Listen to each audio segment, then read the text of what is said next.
Українська народна казка «Сніжниця». Були собі дід та баба бездітні. Одного зимового дня, коли діти на вулиці катали снігових баб, дід і каже бабі: «Ходімо й ми, скатаємо бабу собі». А баба йому: «Нащо тобі баба? Баба у тебе є. А коли так, то скатаємо собі дитинку». Зраділи вони такій думці та й вийшли на подвір'я. Пішли і давай дитину катати.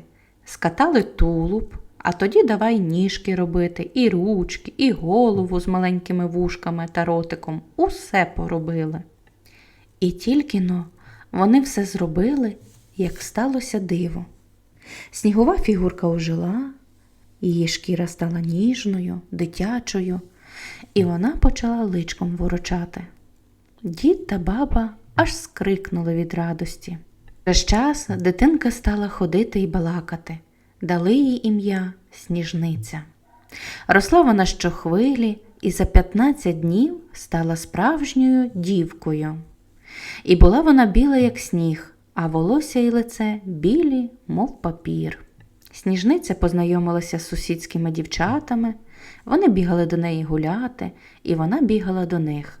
Разом вони співали пісень і водили хороводи у зимовому лісі. Та після великодніх свят, як сонце пішло вище й потепліло, Сніжниця засумувала.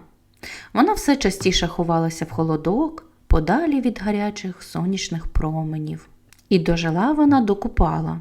Наплели дівчата вінків, наклали вогнище у березі і прибігли до Сніжниці. «Ходімо з нами стрибати через вогонь!» – гукали вони. Дід та баба не хотіли її пускати, але дівчата так просили, що вони врешті-решт погодились.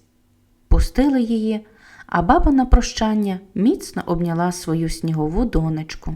Дівчата наділи Сніжниці на голову вінок і повели до вогнища. «Ну, Сніжнице, стрибай за нами!» – гукнули вони. Сніжниця розігналася і як збігла на вогонь, так тільки її й бачили.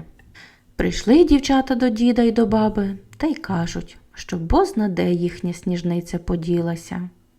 А вони їм сумно відповіли: «Вона із снігу виросла, то як на вогонь наскочила, так і розтанула. Якби ви не просили її в нас, то ще б жила».